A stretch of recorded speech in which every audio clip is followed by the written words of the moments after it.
আমি বহুদিন বাদে ভিডিওতে আসছি একটা খুব গুরুত্বপূর্ণ খবরের জন্য। আমেরিকাতে চেক বলে একটা কোম্পানি ছিল, এটা সবচেয়ে বড় কোম্পানি, স্টার্টআপও বটে। এবং এই কোম্পানি আজকে তাদের অধিকাংশ কর্মীকে লে অফ করেছে, কারণ কি তাদের ব্যবসা চলছে না।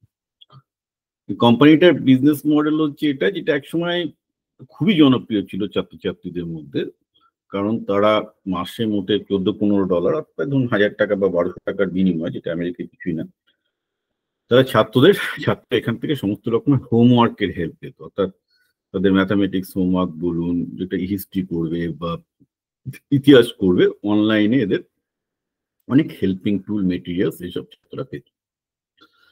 তো সেই কোম্পানি, যেটা একটা সময় তাদের রেভিনিউ প্রায় $1 বিলিয়নের কাছাকাছি পৌঁছে গেছিল, আজকে তারা প্রায় 90% মার্কেট লুজ করেছে 2 বছরের মধ্যে। 2 বছরের মধ্যে 90% রেভিনিউ একদম হাওয়া।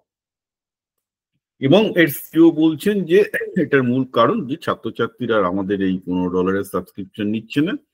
আমরা যেটা দিতাম, এখন চ্যাট জিপিটি ছাত্রদের সমস্ত হোমওয়ার্ক করতে সাহায্য করছে। অর্থাৎ আমি যে মেসেজটা দিচ্ছি সেটা হচ্ছে এই যে চ্যাট জিপিটিতে আমেরিকার অধিকাংশ ছাত্রছাত্রীরা কিন্তু হোমওয়ার্ক করতে পারছে, ইনফ্যাক্ট আমার মেয়েও করছে।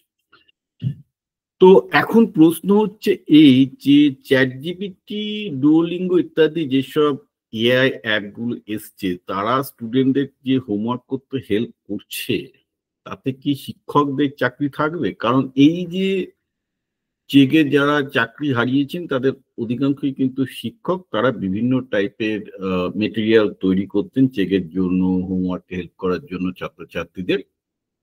এখন দেখা যাচ্ছে সেটা দরকার নেই। চ্যাট জিপিটি, তারা যে মেটেরিয়াল গুলো তৈরি করছিলেন, চ্যাট জিপিটি তার থেকে বেটার মেটেরিয়াল ফ্রিতে তৈরি করে দিচ্ছে। তো প্রশ্ন হচ্ছে যে তাহলে শিক্ষক সমাজের ভবিষ্যৎ কি? এটা খুব কমপ্লেক্স প্রশ্ন। এটা দুটো উত্তর আছে। একটা উত্তর হচ্ছে এই যে যেসব শিক্ষকরা ওই গদে বাঁধা পড়াচ্ছেন, তাদের কিন্তু কোনো ভবিষ্যৎ নেই। কারণ একটা ছাত্র একটা প্রবলেম পাচ্ছে না, শিক্ষকের কাছে দিল, শিক্ষক ফর্মুলা দিয়ে করে দিলেন, সেটা কিন্তু একটা দরকার হবে না। চ্যাট জিপিটি এখন মোটামুটি ক্লাস 1 to 10 এর মধ্যে যা যা প্রবলেম ম্যাথামেটিক্স এর আছে, আগে ভুল করতো, এখন কিন্তু ঠিকই করছে।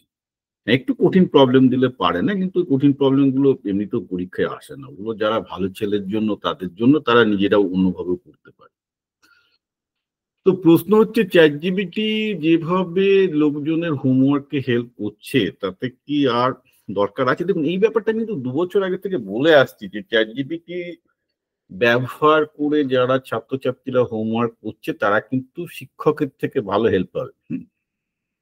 Beyond any doubt. এটা তো এই চেগের এই পতনেই প্রমাণিত হয়ে যাচ্ছে যে লোকে এখন এআই মডেলে হেল্প নিচ্ছে।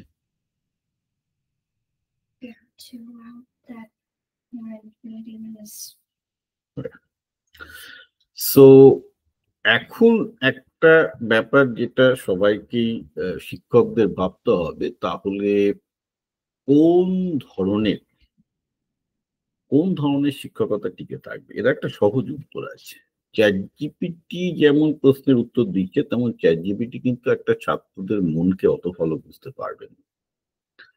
সুতরাং একজন শিক্ষক যিনি একটা ছাত্রকে ইন্সপায়ার করতে পারেন, একটা সাবজেক্টকে তার ভালোবাসাটা ঢুকিয়ে দিতে পারেন, তারাই কিন্তু টিকবেন। বাইরে আমি খুব খুশি যে আমি 2 বছর আগে থেকে বলতাম চ্যাট জিপিটি পড়ুন, গুগল থেকে দেখুন, ইউটিউব থেকে শিখুন। আজকে আমি যখন ফেসবুকে লিখি এসব ব্যাপার নিয়ে, আমার কথা শুনে অনেকেই চ্যাট জিপিটি, ডুওলিঙ্গো এইসব ব্যাপারগুলো নিয়ে অনেকেই প্রথম জানতে পারেন। এবং আমি দেখতে পাচ্ছি যে হ্যাঁ, তারা এখন লাখে লাখে নয়, কিন্তু কয়েক হাজার আমার যারা ফলোয়ার, তারা এই অ্যাপগুলো ব্যবহার করা শুরু করেছেন। এবং এখন তারা আর কোনো গৃহশিক্ষকের প্রয়োজনীয়তা বা টিউটরের প্রয়োজনীয়তা বোধ করছেন না। একজন আমাকে লিখেছেন যে ডুওলিঙ্গো দিয়ে এত ভালো শিখছে, আর মনে হচ্ছে কোনো ইংরাজি টিচার দরকার নেই।